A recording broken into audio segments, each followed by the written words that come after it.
सभी मनुष्यों को मृत्यु से डर लगता है, सभी दंड से डरते हैं। इसलिए बाकी जीवों को भी अपने जैसा ही समझो। तुम किसी जीव की हत्या मत करो और दूसरों को भी ऐसा करने से रोको। ज्ञानी पुरुष कभी नहीं मरता और जो अज्ञानी है वह तो पहले से ही मरा हुआ है। अगर समस्या का हल निकाला जा सकता है तो चिंता किस बात की, और अगर समस्या का हल नहीं निकलता है तो चिंता करने से कोई फायदा नहीं। जिस प्रकार ठोस चट्टान वायु से नहीं हिलती, ठीक उसी प्रकार एक बुद्धिमान इंसान बढ़ाई या बुराई से विचलित नहीं होता। एक पल एक दिन बदल सकता है, एक दिन एक जिंदगी को बदल सकता है और एक जिंदगी पूरे संसार को बदल सकती है।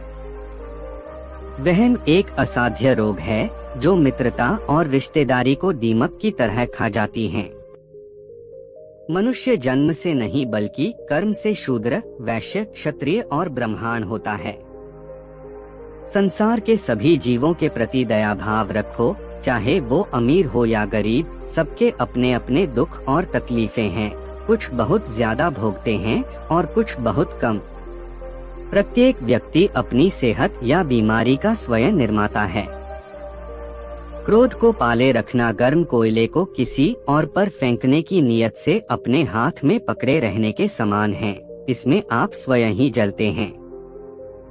अनुशासनहीन चित्त से अधिक चंचल और कुछ नहीं है, और अनुशासित चित्त से अधिक आज्ञाकारी और कुछ नहीं है।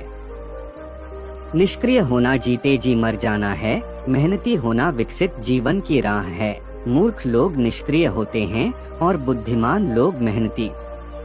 जिस तरह एक दीपक बिना आग के स्वयं नहीं जल सकता, ठीक उसी तरह एक मनुष्य आध्यात्मिक जीवन के बिना जिंदा नहीं रह सकता।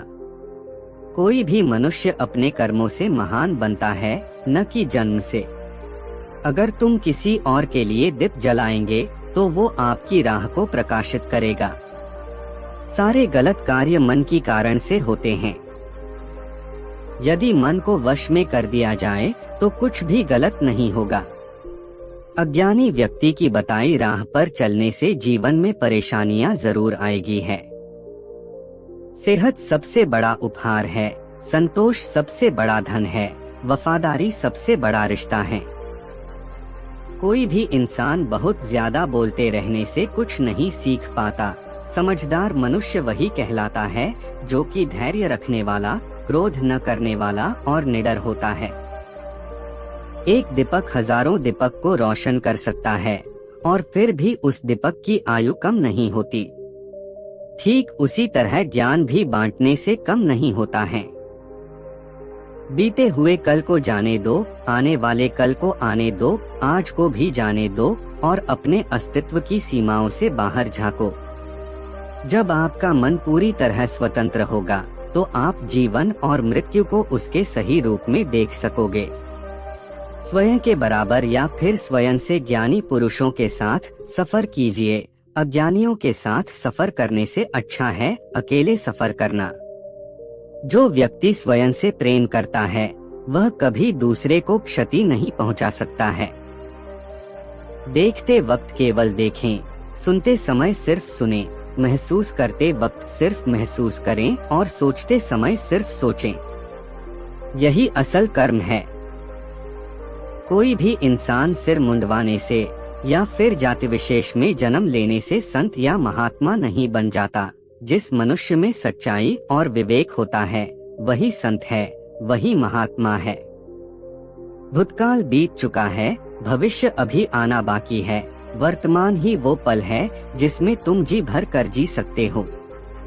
जो इंसान अपने जीवन को शांति से जीता है उसे मृत्यु से भी भय नहीं लगता है।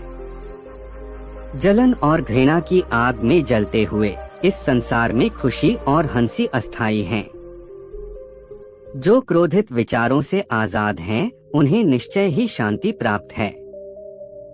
तुम अपने मन को अच्छे कर्म करने में लगाओ, उसे बार बार करो, यकीनन तुम्हारा हृदय प्रसन्नता से भर जाएगा।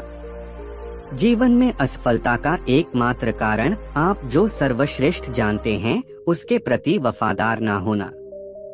अगर तुम अंधेरे में डूबे हुए हो तो यह तुम्हारी गलती है। तुम प्रकाश की खोज क्यों नहीं करते? मनुष्य का बुद्धि ही सब कुछ है। जो वह सोचता है समझता वही वह बनता है। जीभ एक तेज धारदार हथियार से भी खतरनाक है, जो बिना खून निकाले ही मार देती है।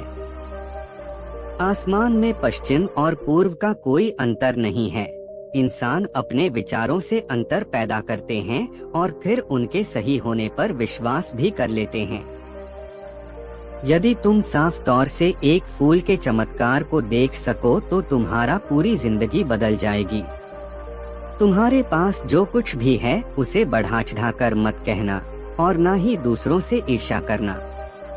जो दूसरों से जला करते हैं उसको मन की शांति कभी नहीं मिलती। अपने आप को जीतना दूसरों को जीतने से ज्यादा कठिन कार्य है।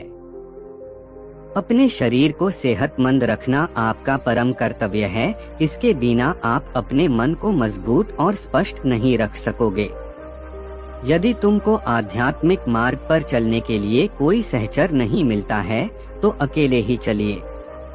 क्रोध तभी आएगा जब तुम्हारे मन में क्रोध के विचार होंगे। जैसे ही तुम क्रोध के विचारों को मन से निकाल फेंकोगे, उसी क्षण क्रोध गायब हो जाएगा।